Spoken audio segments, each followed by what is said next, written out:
In the luxurious country house of an isolated farm, a millionaire businessman proposes a special game of hide-and-seek to his 5-year-old daughter. The girl, wearing a light pink dress, claps excitedly when her father explains that she should count to 10 in the room while he hides. When she enters the room and finishes counting, she shouts, "Ready, Daddy?" but only silence responds. She tries to open the door, but discovers it's locked. Initially, she laughs, thinking it's part of the game. But when she hears a hissing sound coming from the dark corners of the room, her heart races. 3 venomous snakes emerge slowly, their forked tongues testing the air as they approach the terrified child. It's then that a majestic white horse, watching through the window, witnesses all the cruelty and makes a decision that will change everything. Before we continue, if you, like us, love animals, subscribe to the channel now so you don't miss any emotional stories. Thank you. Let's get back to our story. The golden afternoon sun filtered through the lace curtains of the sprawling country estate, casting dancing patterns on the polished hardwood floor. The scent of jasmine from the garden mingled with the smell of beeswax from the antique furniture, creating an atmosphere that should have been welcoming. But at that moment, it carried an almost palpable tension.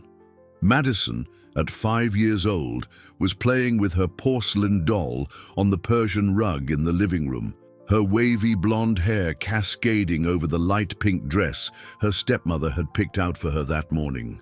Her blue eyes shone with the typical innocence of childhood, completely oblivious to the dark currents moving around her like invisible serpents. Richard Blackwood watched his daughter from the corner of the room, his fingers drumming nervously on the arm of the leather armchair.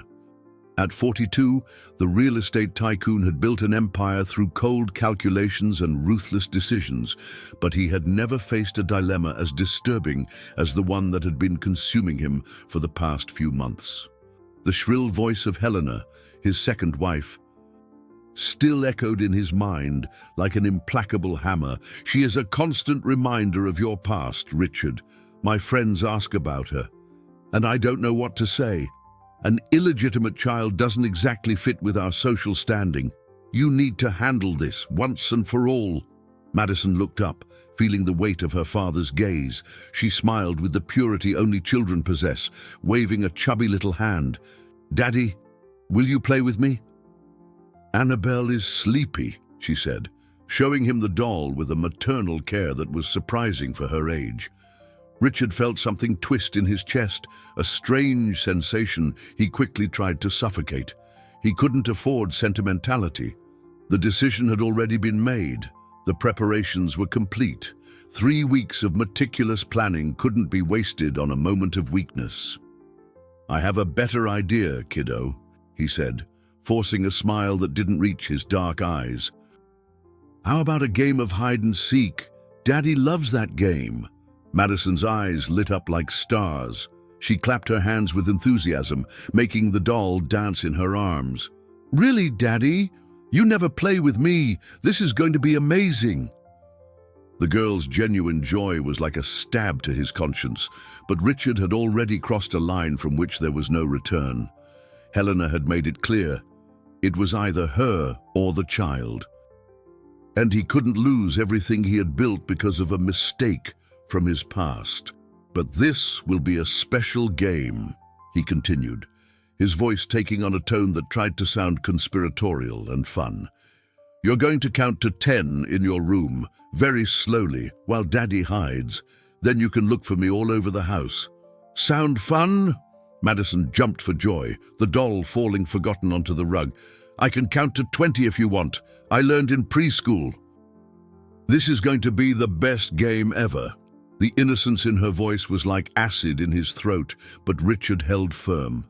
He had hired a reptile specialist who assured him it would all look like a tragic accident. Venomous snakes weren't uncommon in this rural part of Virginia. No one would suspect a thing. "Let's go then, kiddo," he said, holding out his hand. "Your adventure is about to begin." Madison ran towards her father with the absolute trust only a daughter can have. She took his large, calloused hand with her delicate little ones, unaware that she was walking toward what was meant to be her end. As they climbed the mahogany staircase toward her room, Richard glanced out the window and saw the majestic white horse grazing peacefully in the field. The animal raised its head, as if sensing something in the air, its dark eyes fixing on the house with an almost human intensity. Madison didn't even notice the horse. She was too busy planning where she would look for her father after counting to 10. Madison's room was a sanctuary of childhood, with walls painted in soft shades of pink and lavender, decorated with colorful butterflies that seemed to fly toward a starry ceiling. Stuffed animals were piled on light wood shelves, silent witnesses to nights of stories and sweet dreams that would soon turn into nightmares. Richard gently pushed the door open, watching his daughter run in and position herself in the center of the room.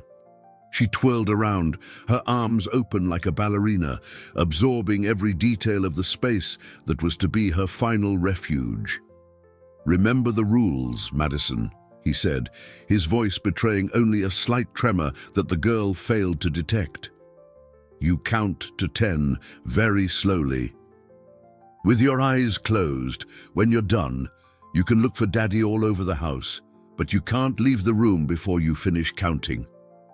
Madison nodded vigorously, her golden curls bouncing like waves.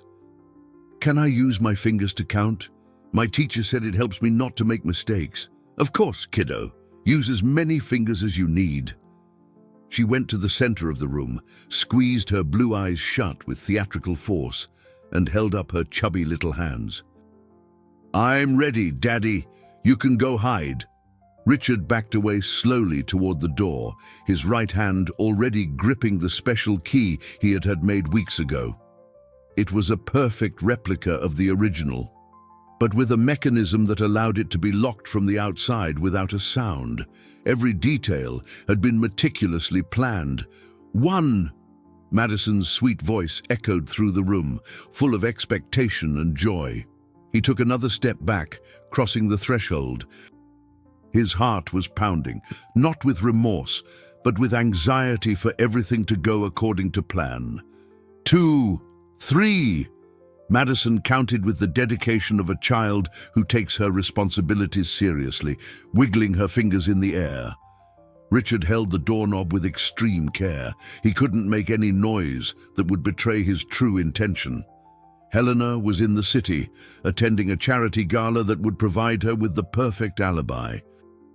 No one would know he had been there at that crucial moment. 4, 5, the count continued, each number a small eternity bringing him closer to the decisive moment. For a brief instant, the image of Madison learning to walk, taking her first wobbly steps, flashed through his mind. She had run straight into his arms, laughing with that crystal-clear giggle that used to melt even his heart of stone. But that was before Helena, before the social pressures, before understanding that some sacrifices were necessary to keep his empire intact. 6, 7. The girl's voice now carried a tone of growing excitement, as if she were already anticipating the fun of searching for her father in the corners of the house. Richard began to close the door millimeter by millimeter, careful that the well-oiled hinges didn't produce even a whisper. His business experience had taught him that details made all the difference between success and failure. 8. The number resonated with special force, as if Madison were preparing for the big reveal. Outside, through the hallway window, the white horse had moved closer to the house. Its hooves trod the grass with growing restlessness, as if an ancient instinct whispered to it that something terrible was about to happen. The animal shook its head, its flared nostrils catching scents that shouldn't be there. 9. The anticipation in Madison's voice was almost palpable. In seconds, she would shout 10 and open her eyes, ready to begin her search. Richard inserted the key into the lock with the precision of a surgeon. A quick, silent turn, and the mechanism engaged with a nearly inaudible click. It was done. The first phase of his plan was complete. 10, Madison shouted triumphantly, opening her eyes and turning towards the door. Ready or not, Daddy, here I come. But when she ran to the door and tried to open it, she found it was locked. Madison grabbed the knob with both small hands, turning it with all the force she could muster. The door remained firmly shut, but she was still smiling, assuming it was part of the elaborate game her father had prepared. "Daddy, the door is stuck," she called out, patting the varnished wood. "Did you lock it to make it harder? You're so smart." On the other side, Richard was already halfway down the stairs, his steps muffled by the Persian runner. Each of his daughter's pats on the door was like a hammer blow to his chest, but he kept walking, forcing himself not to look back. The colonial-style house was immersed in an oppressive silence, broken only by the distant sounds of Madison trying to open the door. The heavy curtains filtered the setting sun, creating shadows that seemed to move with a life of their own down the corridors. "Daddy, Daddy, where are you?" The girl's voice began to carry a different note, a touch of concern that wasn't yet fear, but already indicated that something was not as expected. Richard stopped at the bottom of the stairs, one hand on the mahogany banister, the other clenching the keys until the metal teeth dug into his palm. For a moment, he considered going back. It would be so easy to run up, open the door, and invent some excuse about the lock being jammed. But then he remembered Helena's venomous words from the night before. "You're too weak to make the hard decisions. Maybe I married the wrong man." The implied threat was clear. Helena came from a powerful family with connections that could destroy his reputation and his business if she decided to leave him. Upstairs, Madison had stopped trying to open the door. She pressed her ear against the wood, trying to catch any sound that might indicate where her father was hiding. What she didn't know was that, at that moment, small noises were beginning to echo from the dark corners of the room. A hissing sound, almost imperceptible, began to spread from the baseboards. 3 venomous rattlesnakes, carefully placed in strategic spots by the specialist he'd hired, were beginning to emerge from their hiding places. The warmth of the girl's body and her movement around the room had activated their hunting instincts. Richard walked to the main living room, where large windows offered a panoramic view of the fields stretching to the horizon. Outside, the white horse had drawn even closer to the house, now almost flush with the exterior wall. Its dark eyes seemed fixed on Madison's bedroom window, as if it could see through the walls. "Daddy." "There's a funny noise in here." Madison's voice finally carried the first real note of fear. It sounds like something is moving." The tycoon closed his eyes, forcing himself to block out the sounds from upstairs. He needed to get out of there immediately. His presence could not be detected. The plan depended on him being far away when the accident was discovered. But as he headed for the main door, something made him stop. Through the window, he saw the white horse position itself directly below Madison's room. The animal was restless, moving in circles, as if it knew something terrible was happening. "Daddy, Daddy, please!" Madison's voice was now clearly frightened. "There are snakes in here! There are snakes in my room!" Richard felt the blood run cold in his veins. He wasn't supposed to hear this. The venom was supposed to act quickly, silently. But reality was different from his meticulously laid plans. Outside, the white horse began to thrash violently. Its whinnies echoed across the property like war cries, a sound that seemed to carry urgency and desperation. The animal started running towards the house's wall, as if preparing for something impossible.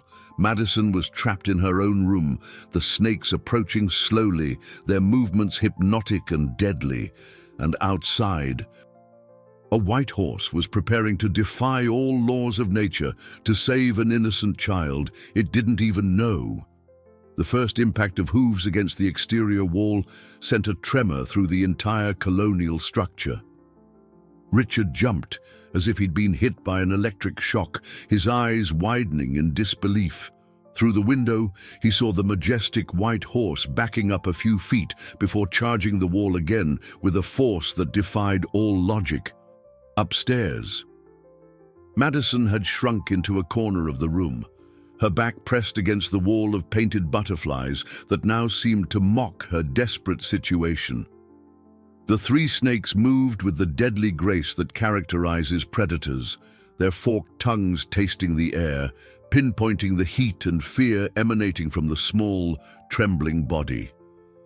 "Please, little snakes, go away," she whispered with an innocence that still made her believe that kind words could solve any problem. "I won't hurt you. I just want to play with my daddy." One of the snakes, a timber rattlesnake with hypnotic patterns, coiled into a strike position. Its eyes, fixed on the girl, held a primitive instinct that knew no pity or compassion. The venom in its fangs would be enough to fell a grown man in minutes. Richard ran to the nearest window, trying to understand what was happening. The white horse, which he had always considered just part of the bucolic landscape, was demonstrating a supernatural determination. With each charge, pieces of siding and wood splintered from the wall, creating a progressively larger opening. "This is impossible," he muttered, his hands trembling as he watched the animal continue its relentless assault. "Horses don't do this. Animals don't do this." But it was happening right before his eyes. The horse seemed possessed by a force that transcended its animal nature. Its cries echoed across the property like battle cries, drawing attention to the drama unfolding on the second floor of the house. Madison heard the impacts on the outer wall of her room, and for a moment her attention shifted from the snakes. "Daddy, is that you out there?" she shouted, a spark of hope lighting up her voice. "The snakes are scaring me. Can I come out now?" The nearest snake seized the moment of distraction. It slithered silently across the floor, closing in on the girl's bare feet, still clad in the pink slippers that matched her dress. Madison noticed the movement and instinctively scrambled onto the bed, pulling her legs up. Go away," she screamed, tears now streaming down her rosy cheeks. The game had turned into a nightmare her young mind couldn't fully process. Outside, the white horse had finally created a significant opening in the wall. Shards of wood and glass from the small side window had scattered, and a sliver of sunlight now projected into the room, revealing the horrific scene unfolding within. The animal managed to push its head through the opening, its dark eyes immediately locating Madison, huddled on the bed, and the three snakes moving across the floor. A sound came from its throat, not quite a whinny, but something more primal, more urgent. Richard watched, paralyzed, his rational mind struggling to accept what he was witnessing. The perfect plan was crumbling before a variable he had never considered, the intervention of an animal that seemed to understand exactly what was happening. Madison, hang on!" The horse couldn't speak, but its desperate movements to widen the opening communicated a clear message. Help was on the way. One of the snakes, disturbed by the sudden light and noise, turned toward the new opening. This created a momentary distraction, but Richard knew it was only a matter of time before one of them struck his daughter. And in that moment of absolute tension, he had to make a decision that would define the rest of his life. The choice Richard faced was like standing at the edge of a moral abyss. Every second of hesitation could mean the difference between life and death for Madison. But turning back would also mean admitting his own monstrosity and facing consequences that could completely destroy his carefully constructed life. The white horse continued its desperate battle against the wall, now managing to force part of its body through the opening. Its flanks were cut by shards of glass and wood, leaving streaks of blood on the white wall, but the animal seemed completely oblivious to its own pain. Its only concern was reaching the terrified child. Madison had managed to climb onto the headboard, her thin arms hugging her knees to her chest. Tears streamed down her face, but she tried to stay brave. "Pretty horsey," she whispered, seeing the animal's head appear through the opening. "Did you come to save me?" One of the snakes, the most aggressive one, had climbed onto the side of the bed and was now positioning itself for the final strike. Its scales shone in the sunlight, filtering through the opening, creating hypnotic patterns that preceded death. Madison didn't know it, but she was inches away from a venom that could kill her in minutes. Richard remained paralyzed in the room below, his hands gripping the windowsill so tightly his knuckles were white.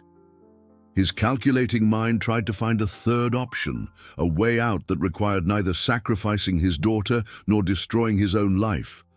But reality offered no middle ground.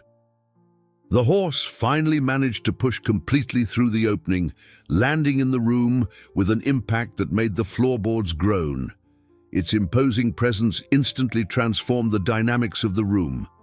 The snakes, which had been moving with predatory confidence, now hesitated before the large animal that outmatched them in size and determination. "Horsey!" Madison cried out with relief, extending her small arms toward the animal. But the horse knew the danger was not over. Its flared nostrils caught the characteristic scent of the venomous snakes, and its protective instincts were on high alert. The rattlesnake that was about to strike Madison turned to face the new intruder, coiling into a defensive position. Its cold eyes studied the horse, calculating whether to attack or retreat. The venom in its fangs was deadly, but the animal before it was too large to be an easy target. Richard took a few steps up the staircase, his conscience finally beginning to override his cold calculations. The image of Madison reaching for the horse that had risked everything to save her was like a punch to his gut. How had he reached the point of planning his own daughter's death? The horse moved with a surprising grace for an animal of its size. It positioned itself between Madison and the snakes, its body forming a living barrier between the child and the danger. Its hooves stepped on the wooden floor with precision, ready to crush any threat that came near. "Thank you, horsey," Madison whispered, her tears now of gratitude instead of fear. "You're the most beautiful hero in the world." One of the smaller snakes tried to circle around the horse to reach the girl, but the animal was faster. A precise kick struck it squarely, sending it flying against the opposite wall where it lay motionless. The other two snakes retreated. Finally understanding, they faced an opponent determined to fight to the death, if necessary. Richard reached the top of the stairs, the key trembling in his hand. He was still in time to open the door and pretend he had arrived to save his daughter. But he knew the horse had seen him from the window below. There was a witness to his presence, even if it was just an animal. The battle in the room was far from over, and every second of hesitation could be fatal. The sound of the key turning in the lock echoed through the hall like a gunshot. Richard had made his decision, but when he pushed the bedroom door open, he didn't find the scene he expected. Instead of a helpless child surrounded by snakes, he was met with a blood-streaked white horse, positioned protectively in front of the bed where Madison clung to the sheets. "Daddy!" Madison cried when she saw him appear at the door. "The horsey saved me. He fought the mean snakes." Richard stood frozen in the doorway, taking in the shards of glass and wood scattered across the floor, the streaks of blood on the walls, and two dead snakes in the corners of the room. The third had vanished, likely having fled through the hole in the wall. The horse turned its head toward him, its dark eyes carrying a disturbing intelligence. It wasn't the gaze of an ordinary animal, but of a creature that seemed to understand exactly what it had witnessed. Richard felt a chill run down his spine as he realized those eyes were judging him. "How did you get in here?" Richard asked, trying to sound surprised and concerned, but his voice betrayed a nervousness that Madison, in her innocence, couldn't interpret. "He broke the wall. Daddy, it was amazing." Madison slid off the bed and ran to the horse, stroking the animal's bloodied muzzle with her small hands. "He's a real hero, just like on TV." The horse allowed the girl's affection, but its eyes remained fixed on Richard. It was as if the animal knew he wasn't supposed to be there, that his presence at that moment was too suspicious to be a coincidence. Richard approached slowly, his mind racing to create a plausible version of events. "Madison, are you hurt? What happened in here?" "Why was the door locked?" "I don't know, Daddy. When I yelled 10, the door wouldn't open. Then the snakes came and I got really scared." Madison leaned against the horse, which lowered its head so she could hug its neck. "But the horsey was so brave. He protected me." The tycoon watched the scene with conflicting emotions. Part of him was genuinely relieved to see his daughter alive and unharmed, but another part was desperately calculating how to explain all this to Helena and to the authorities who would surely come to investigate. "It must have been a terrible accident," he murmured, surveying the wreckage. "The snakes must have gotten in through the baseboards, and the lock must have jammed." The horse let out a low sound, almost a rumble, that made Richard instinctively step back. The animal seemed to be rejecting his version of events, as if it knew lies were being woven right there. Madison, completely oblivious to the tension between her father and her savior, continued to pet the horse. "Daddy, can we keep him? Can he live here with us? I promise to take good care of him." "No, Madison. Horses are wild animals. He needs to go back where he belongs." Richard tried to step forward to take his daughter, but the horse moved to block him, creating a physical barrier between them. The message was clear. The animal did not trust him, and worse, there was something in the horse's posture that suggested it would continue to watch over Madison, even if it meant defying the girl's own father. "He doesn't want you to get close to me, Daddy," Madison observed, with the keen perception of children. "Maybe he's still scared of the snakes." But Richard knew it wasn't fear he saw in the animal's eyes. It was suspicion, protection, and something that looked dangerously like knowledge. The horse had witnessed everything, from the moment he locked the door to his all-too-convenient arrival. And now he had a witness that, even as an animal, could complicate everything. 3 days passed since the incident, and Richard had managed to convince Madison that it had all been a terrible accident. The hole in the wall was quickly repaired, the dead snakes were removed, and a new lock was installed. This time, a standard one that couldn't be locked from the outside. To any outside observer, life at the estate had returned to normal. But the white horse had not left. The animal had taken up permanent residence in the field near the house, always positioned to have a clear view of Madison's bedroom window. During the day, it grazed peacefully, but its dark eyes never completely strayed from the house. At night, Richard could see it through the curtains, a ghostly silhouette under the moonlight that seemed to stand guard. Helena had returned from the city that morning, and her reaction to Richard's fabricated story was explosive. "How can you be so incompetent?" she had screamed, throwing her Louis Vuitton handbag onto the mahogany table. "It was a simple plan. How did you manage to screw up something so basic?" "It wasn't my fault," Richard tried to defend himself, but his voice sounded weak even to his own ears. "No one could have predicted a horse would do something like that." "A horse?" Helena laughed with disdain, her green eyes flashing with fury. "You're telling me you were defeated by an animal? Richard, sometimes I think you've completely lost your nerve." Now, sitting in his study as he watched Madison play in the garden under the watchful eye of the white horse, Richard felt the weight of all his disastrous decisions. Helena had made it clear that if he didn't resolve the end situation soon, she would take matters into her own hands, and her measures would be far less subtle than venomous snakes. Madison ran toward the fence where the horse was grazing, her golden hair shining in the afternoon sun. "Hello, my hero," she called out, reaching her small hand through the fence to stroke the animal's muzzle. "You're protecting me, aren't you?"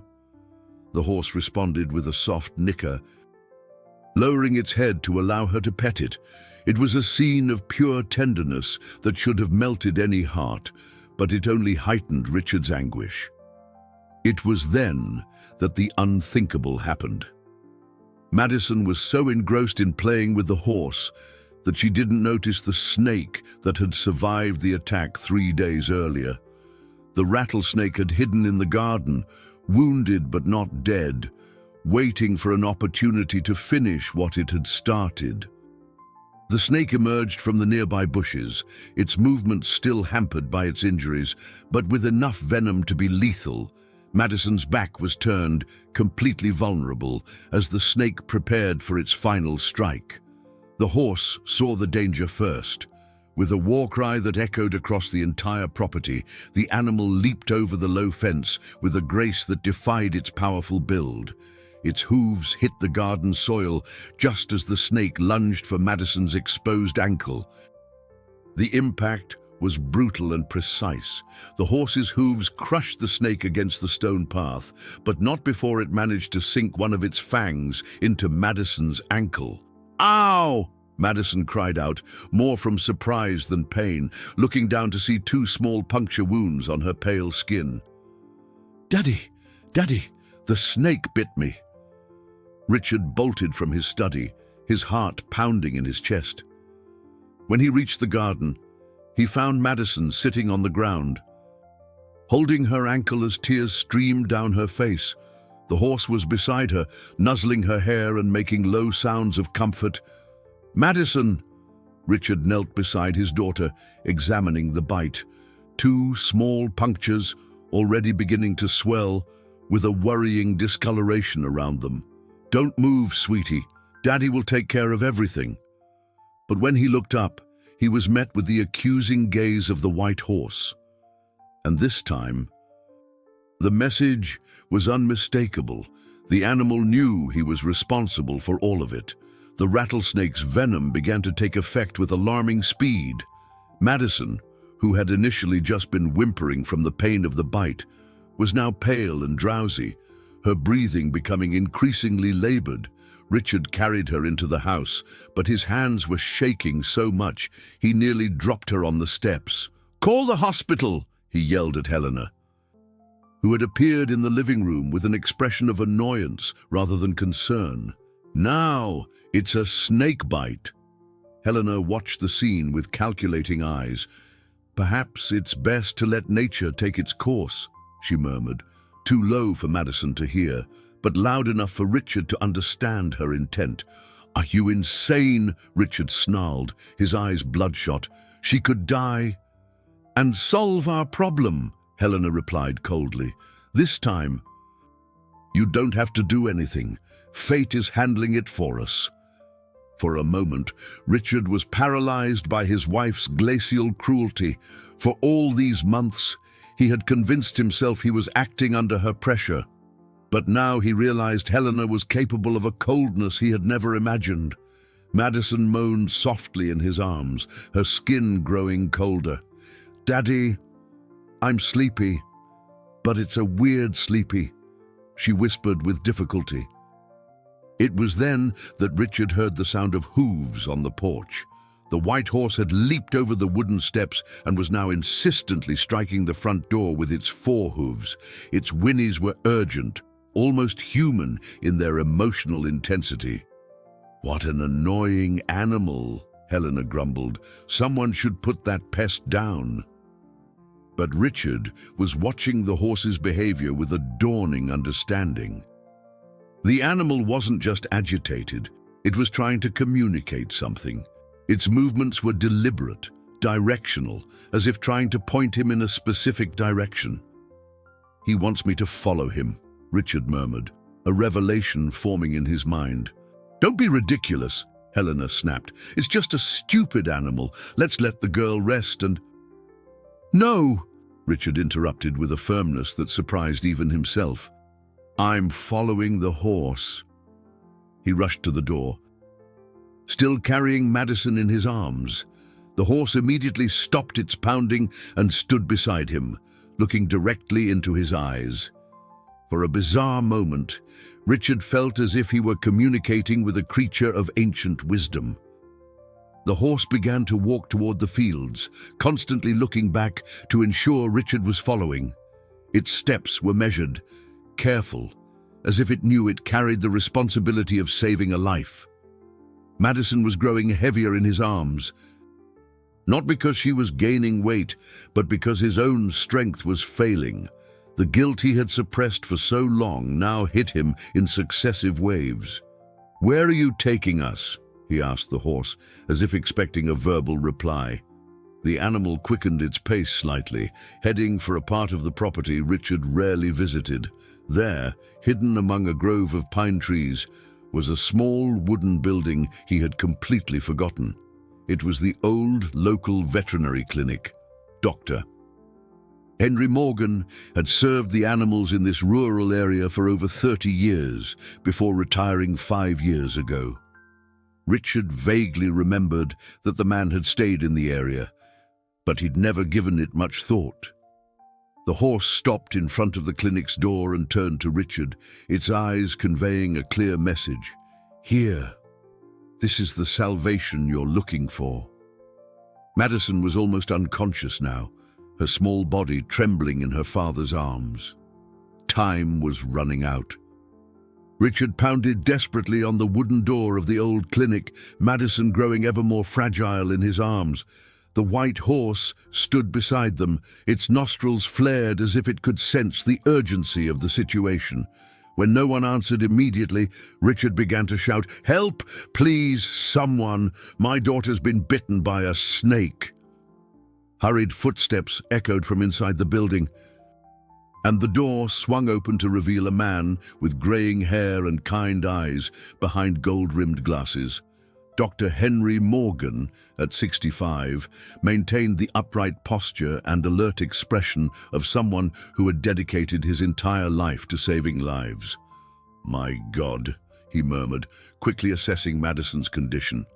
"Bring her inside, immediately." "When did the bite happen?" "About 20 minutes ago," Richard replied, following the veterinarian into the clinic. "Ah, it was a rattlesnake. She's getting weaker." The clinic's interior was surprisingly well equipped. Dr. Morgan had kept everything functional even after his official retirement, handling emergencies and special cases. He led Richard to an examination table and carefully took Madison from his arms. "Sweetheart," he said softly, examining the bite marks on her ankle. "Can you hear me?" Madison opened her eyes with difficulty, trying to focus on the kind face of the stranger. Are you an animal doctor?" she whispered weakly. "I sure am, dear. And I'm going to take very good care of you." Dr. Morgan turned to Richard. "I need to administer antivenom immediately. Luckily, I keep a supply for emergencies like this." As the veterinarian prepared the serum, Richard watched his steady, experienced hands. There was something deeply comforting about the man's presence. A sense of security he hadn't felt in a long time. "How did the horse know you were here?" Richard asked, glancing at the animal, which had positioned itself near the window like a silent guardian. Dr. Morgan smiled as he gently inserted the needle into Madison's arm. "Zeus and I go way back. He often shows up here when an animal in the area is hurt. I've never seen anything like it. It's as if he has a sixth sense for detecting suffering." "Zeus?" Richard frowned. "The horse. I named him that a few years ago when he first showed up injured, and I treated him.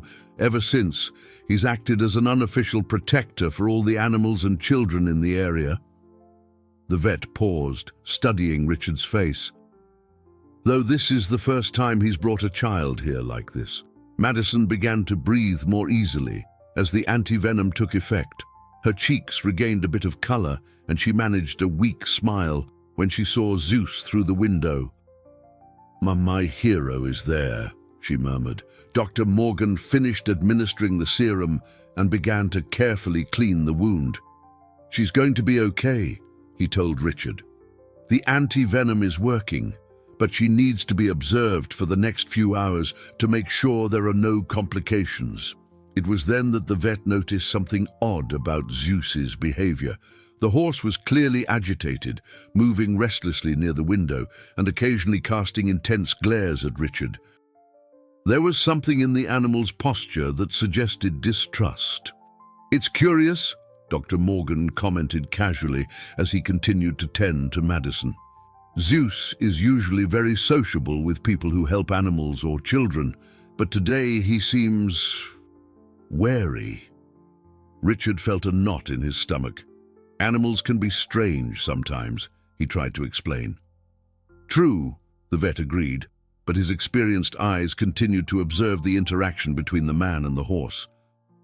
Although Zeus has shown an exceptional instinct for judging people's character, it's almost as if he can see beyond appearances. Madison drifted into a gentle sleep under Dr. Morgan's care, her breathing now regular and healthy. But Zeus continued his silent vigil, as if he knew there were still dangers to be faced. 2 hours passed at the clinic, and Madison was visibly better. The anti-venom had neutralized the venom, and she was now able to sit up on the exam table, chatting excitedly with Dr. Morgan about the animals he cared for. Her rosy cheeks had returned, and the cheerful light was back in her blue eyes. "Dr. Morgan," she said with the typical curiosity of a 5-year-old, "why did Zeus save me? He didn't even know me." The vet smiled, adjusting his glasses as he watched Zeus through the window. "Some animals have an especially big heart, sweetheart. Zeus is one of them. He senses when someone needs help and doesn't hesitate to act." Richard watched the conversation in silence, but inside he was battling a storm of conflicting emotions. Seeing Madison so at ease with this kind man stirred feelings he had tried to suppress for months. When was the last time he himself had spoken to his daughter with such affection? Dr. Morgan approached Richard, lowering his voice. "May I ask a question? How exactly was Madison bitten?" "Zeus is usually very effective at keeping snakes away from areas where children are present. She was playing in the garden," Richard answered, trying to keep his voice casual. "The snake appeared out of nowhere. Zeus tried to protect her, but he wasn't fast enough." The vet nodded slowly, but there was something in his eyes that suggested the explanation hadn't fully convinced him. "It's strange. This is the second time in just a few days that snakes have appeared near Madison. Zeus told me about the first incident." "What do you mean, Zeus told you?" Richard asked, trying to hide his growing anxiety. "Zeus has his ways of communicating," Dr. Morgan explained patiently. "When he showed up here 3 days ago, he was injured and agitated. From his wounds, I could tell he'd broken through glass and wood to get inside somewhere. He kept motioning in the direction of your property, as if he wanted to show me something." Richard felt the blood drain from his face. Did you go over there?" "Not that day. Zeus was too badly hurt, and I needed to tend to his injuries first. But I was planning on paying a visit to see if there was an animal in danger in the area." Dr. Morgan paused, studying Richard's reaction. "By any chance, did you notice any recent injuries on Zeus?" "I didn't notice," Richard lied, but his voice sounded strained even to his own ears. Madison, who had been listening to the conversation, suddenly piped up. "Zeus was all hurt when he saved me from the snakes in my room. He had blood on his hooves and neck." "In your room?" Dr. Morgan turned to the girl with renewed interest. "Can you tell me what happened?" "Sweetheart, I was playing hide-and-seek with Daddy," Madison began innocently. "He told me to count to 10 in my room, but when I finished, the door was locked. Then 3 really ugly snakes showed up, and I got so scared." The vet glanced meaningfully at Richard, who was trying to maintain a neutral expression. "The door was locked?" he asked gently. "Yeah, it was really weird. Daddy said it was an accident." that the lock got jammed. Madison swung her legs from the exam table, but Zeus broke the wall to get in and save me. It was just like in the movies. Dr. Morgan took a few steps back, as if he needed to process the information. His experienced eyes darted between Richard and Madison, and Zeus seemed to sense the shift in the atmosphere, moving closer to the window. 3 snakes in a child's room, a door accidentally locked. And now a 4th snake in the garden, the vet murmured, more to himself than to the others. What an extraordinary coincidence. Richard realized Dr. Morgan's tone had changed. The initial friendliness was gone. Now there was a professional coolness he recognized from the courtrooms where he had faced shrewd adversaries. "I think we've caused enough trouble," Richard said quickly, walking toward Madison. "Let's go home, kiddo." The doctor has other patients to see, but when he tried to lift Madison into his arms, Dr. Morgan gently intervened. "I think it's best if Madison rests a little longer," Dr. Morgan said with a gentle firmness that allowed no argument. "Snake bites can have delayed effects. It's medical protocol to keep the patient under observation for at least 4 hours. Richard felt the trap closing around him, but he couldn't protest without looking suspicious. "Of course. Dr. Madison's safety is what's most important." Madison, completely oblivious to the growing tension between the adults, was fascinated by a cage in the corner of the clinic where an owlet with a bandaged wing watched everything with large, curious eyes. "Can I pet the little owl?" she asked. "You can, sweetheart, but very gently. She's recovering from an injury." Dr. Morgan used the distraction to approach Richard. "Mr. Blackwood, may I have a word in private?" They moved to the other side of the clinic, out of Madison's earshot. The vet crossed his arms and studied Richard with eyes that had seen a great deal over decades of caring for injured animals, including injuries inflicted by cruel humans. "In 30 years of practice, I've learned to recognize patterns," Dr. Morgan began, his voice low but piercing. And what's happening to your daughter is not natural." "I don't know what you're talking about." Richard tried to bluff, but his hands were sweating. 4 venomous snakes on a well-kept property like yours, all appearing near a 5-year-old child, is not a coincidence. The vet paused, especially when Zeus shows such distrust toward the child's father. As if summoned by the mention of his name, Zeus moved to the nearest window, his eyes fixed on Richard with an intensity that made the tycoon feel naked and exposed. "Zeus has saved Madison twice now," Dr. Morgan continued, "and both times you were not present to protect your own daughter. Where exactly were you when she was attacked today?" "At home, in my study," Richard answered quickly. "I can't watch her every second of the day, but you can lock doors from the outside during a game of hide-and-seek." The question hit Richard like a punch to the gut. The lock jammed. "I already explained that." Dr. Morgan stepped closer, his voice dropping to a threatening whisper. "Mr. Blackwood, I've worked with animals for decades. I know how to recognize predators, whether they're snakes, wolves, or men. And I know when prey is in danger." On the other side of the clinic, Madison had managed to pet the owlet and was now cooing softly to it. "Don't you worry, little bird. Dr. Morgan will take care of you, just like he took care of me. He's very good." "Madison trusts me after 5 minutes," the vet observed, "but Zeus, who has saved her twice, doesn't trust the man who should be protecting her above all else." "That tells me everything I need to know." Richard tried one last gambit. "You're imagining things. I'm a respected businessman, a devoted father." "Are you?" Dr. Morgan interrupted. "Then why does Zeus get tense every time you approach Madison? Why does he position himself between you two? Animals don't lie, Mr. Blackwood. They don't know how." At that moment, Madison ran over to them, her eyes shining with joy. "Daddy, Doctor." Morgan said, "I can help take care of the animals." "Can I, please?" Richard looked at his daughter, truly looked at her for the first time in months. He saw the radiant innocence, the absolute trust, the unconditional love she still showed despite everything he had tried to do.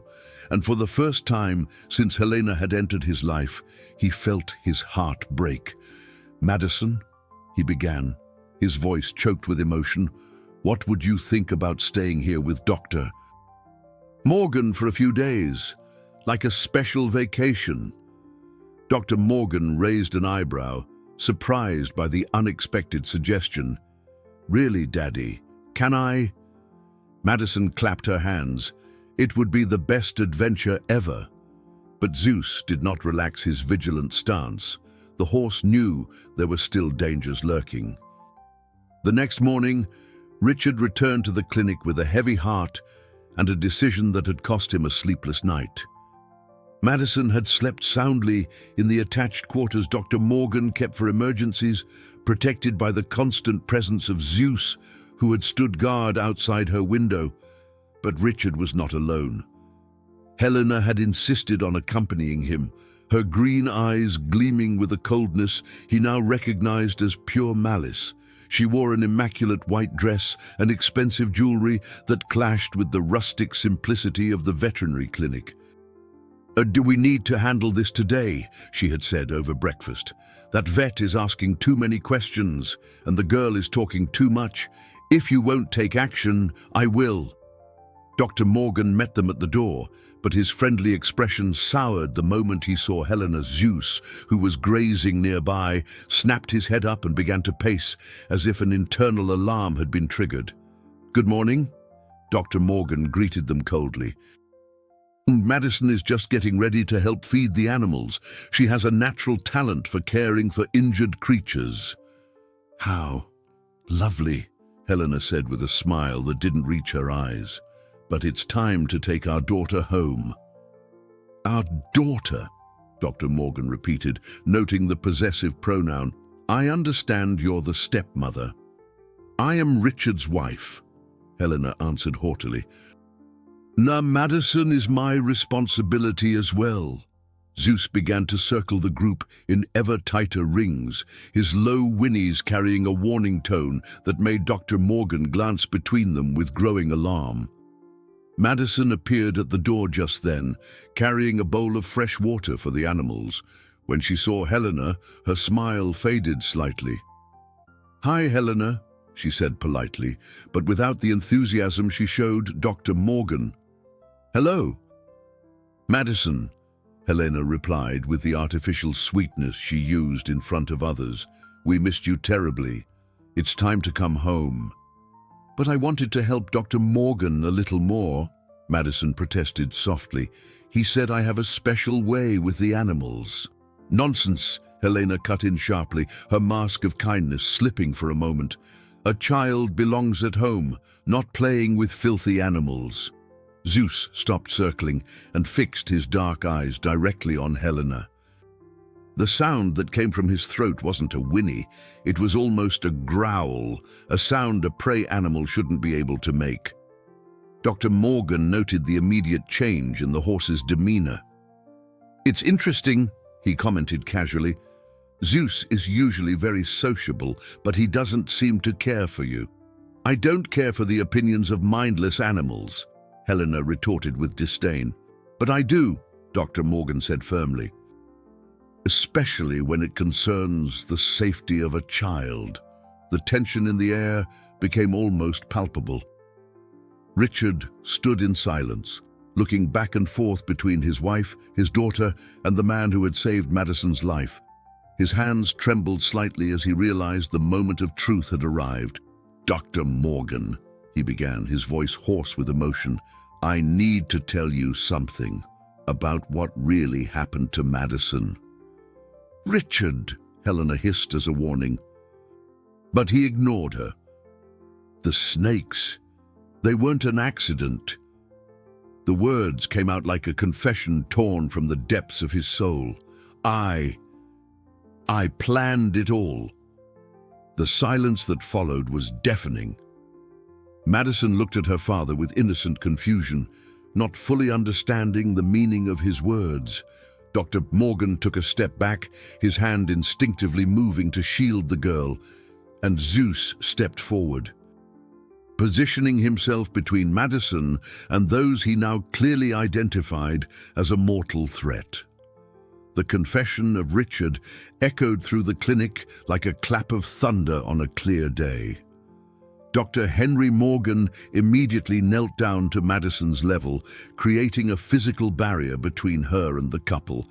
His experienced eyes, which had seen so much cruelty against helpless animals, now blazed with a profound indignation. "Madison, sweetheart," he said softly, "how about you go check if the little owlet is thirsty? She's at the back of the clinic." The girl, sensing the tension in the air, but not fully grasping what was happening, nodded and ran away from the adults. Zeus trotted after her, keeping himself between her and any potential threat. "You tried to murder your own daughter," Dr. Morgan stated, his voice a low, dangerous rumble. "You tried to murder your own daughter," Dr. Morgan said to Richard, his voice trembling with restrained fury. "A 5-year-old child." "I know," Richard whispered, tears beginning to stream down his face. "I know what I did, and I hate myself for it." Helena, realizing her carefully orchestrated plan was collapsing, played her last card. "He's delirious," she said quickly. "The stress of the past few days, the accidents with the snakes. Richard isn't thinking clearly." "No," Richard interrupted, looking directly at Helena with true clarity for the first time in months. "I'm thinking clearly for the first time in months. You convinced me Madison was a problem to be solved, but the only problem here was my own cowardice." Dr. Morgan was already heading for the phone. "I'm calling the sheriff's department. This is attempted murder." "Wait," Richard said, holding out a hand. "Please let me do this the right way." "Let me turn myself in?" Helena laughed scornfully. "You think you can find redemption with some dramatic gesture? Richard, be smart. Deny everything. It's your word against a retired vet's and a horse's." But Richard was no longer listening to Helena. His eyes were fixed on Madison, who had come running back with a radiant smile. "Dr. Morgan, the little owlet drank all her water. She's feeling better." The pure innocence of that child. The absolute trust she still showed, despite everything he had done, was like a dagger to his heart. How had he reached the point of wanting to destroy something so perfect and pure? "Madison," he called softly, "come here, sweetheart." Zeus immediately tensed, but Dr. Morgan made a reassuring gesture. There was something different in Richard's voice now, no longer the calculating coldness, but a genuine pain and a love that was finally emerging from the depths of his corrupted soul. Madison approached hesitantly, sensing something important was happening. "Daddy, why are you crying?" "Because Daddy did some very bad things," Richard said, kneeling to be at her eye level. "And now he has to fix those mistakes, even if it means being away from you for a while." "What kind of bad things?" Madison asked with the innocent curiosity only children possess. "Oh, the kind of things that hurt people we love," Richard answered, his tears falling freely. "But I want you to know one important thing. None of what happened was your fault. You are perfect just the way you are." Dr. Morgan watched the scene with a heavy heart. He had witnessed many difficult goodbyes in his career, but few were as fraught with genuine remorse as this one. Helena, realizing she was losing all control of the situation, made one last desperate play. "And if you turn yourself in, you'll lose everything. Your company, your reputation, your freedom. Think about what you're doing." Richard turned to her with a serenity he hadn't felt in months. "I already lost everything that mattered when I decided my daughter was disposable. Now it's time to get back my humanity at least." Zeus approached slowly, his dark eyes studying Richard with a new intensity. For a moment, man and animal looked at each other, and something passed between them, an acknowledgement, perhaps even a kind of forgiveness. 6 months later, Richard's former estate had been transformed into something completely different. Where there had once been cold luxury and isolation, there was now a sanctuary bursting with life and hope. The Zeus Sanctuary welcomed injured and abandoned animals from all over the region, and its most enthusiastic director was a golden-haired girl who had turned 6 the week before. Madison would race through the green fields on Zeus's back, her crystal-clear laughter echoing where there had once been only silence and fear. The white horse, now the official protector of the sanctuary, galloped with special care when carrying his little rider, his hooves touching the earth with the gentleness of one carrying a priceless treasure. Dr. Morgan watched the scene from the porch of the main house, which had been converted into a veterinary clinic and adoption center. At 66, he had found a new reason to live, caring not only for the injured animals, but also for the girl he had officially adopted 3 months prior. "Daddy Henry!" Madison shouted, waving from atop her mount. "Zeus wants to show the new puppies to the visitors." "Then let's go see those puppies," he replied, walking toward the field with the paternal smile that lit up his face whenever he looked at Madison. In the renovated stable, 3 abandoned puppies played under the watchful eye of Zeus, who had taken on the role of protector, not just for Madison, but for all the vulnerable creatures at the sanctuary. The horse had developed an almost human wisdom, seeming to understand instinctively which animals needed special care and which visitors had genuine intentions. "Are they ready for adoption?" asked a young family who had come to visit the sanctuary. Their 2 children watched the puppies with the typical enchantment of kids meeting animals. "Almost," Madison answered with the seriousness of an animal rehabilitation expert. "They still need to learn some important things, like how to trust good people. Zeus is teaching them." Dr. Morgan smiled, marveling at how Madison had developed an intuitive understanding of healing and recovery, not just physical, but emotional. The girl who had survived the deepest possible betrayal now dedicated her life to helping other beings heal from their own traumas. As the family chose one of the puppies, Madison walked over to Dr. Morgan. "Daddy Henry, can I ask you something?" "Of course, my love." "Do you think my real daddy is okay where he is now?" "Doctor." Morgan knelt beside her, choosing his words carefully. They had talked about Richard several times, always with an honesty appropriate for her age. "I believe he's learning some important things," Dr. Morgan answered softly. "Sometimes people need to be away for a while to understand how to become better." Madison nodded thoughtfully. "Like the hurt animals that come here.